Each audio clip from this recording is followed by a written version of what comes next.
બોટાદના ગઢડા ખાતે urban health centre Gadhada ખાતે NSUD દ્વારા ગઢડા શહેરના 23 બૂથ ઉપર પોલિયો રસીકરણ કરાયું હતું। આ પોલિયો રસીકરણ વિભાગ દ્વારા સ્થાનિક પદાધિકારીની ઉપસ્થિતિમાં બાળકોને પોલિયો પીવડાવવાની કામગીરી કરવામાં આવી હતી। આ શરૂ થનાર પોલિયો રસીકરણ અભિયાનમાં 5 વર્ષ સુધીના તમામ બાળકોને આવરી લેવા માટે સવારે 9 વાગે હાઈસ્કૂલ 4 રસ્તા પાસે ચંદ્રકાંતભાઈ લાઠીગ્રા તથા મયુરભાઈ જોશી તથા અન્ય મહાનુભાવોની ઉપસ્થિતિ રહી 5 વર્ષ સુધીના બાળકોને 2 ટીપા પોલિયોના પીવડાવી પોલિયો નિર્મૂલન અભિયાનને બોટાદના અર્બન હેલ્થ સેન્ટરના અધિકારીઓ કર્મચારીઓ ઉપસ્થિત રહી પોલિયો પીવડાવી બાળકોની નોંધણી કરી પોલિયો અભિયાનને વેગવંતુ બનાવવામાં આવ્યું હતું। આપનો પરિચય?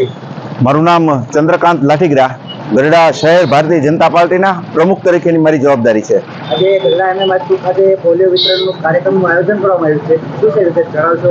જી, ભારત સરકારના આરોગ્ય અને પરિવાર કલ્યાણ મંત્રાલય દ્વારા દર અમુક સમયે પોલિયો નિવારણ માટે થઈને પોલિયો બૂથનું આયોજન કરવામાં આવે છે।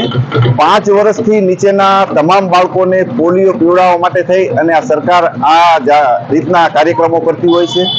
આજે ગઢડાની અંદર અર્બન હેલ્થ સેન્ટર દ્વારા ગઢડાના 23 બૂથની અંદર અલગ જગ્યાએ આવી રીતે પોલિયો બૂથ ઊભા કરી અને નાના બાળકોને પોલિયો પીવડાવી અને ભારતની અંદરથી પોલિયો નિર્મૂલન થાય એ માટે થઈને અને ભારત સરકાર આ પ્રયત્ન કરી રહી છે અને એની અંદર તમામ આરોગ્ય કર્મચારીઓ અને એના અધિકારીઓ અત્યારે ખૂબ સરસ રીતે મહેનત કરી રહ્યા છે।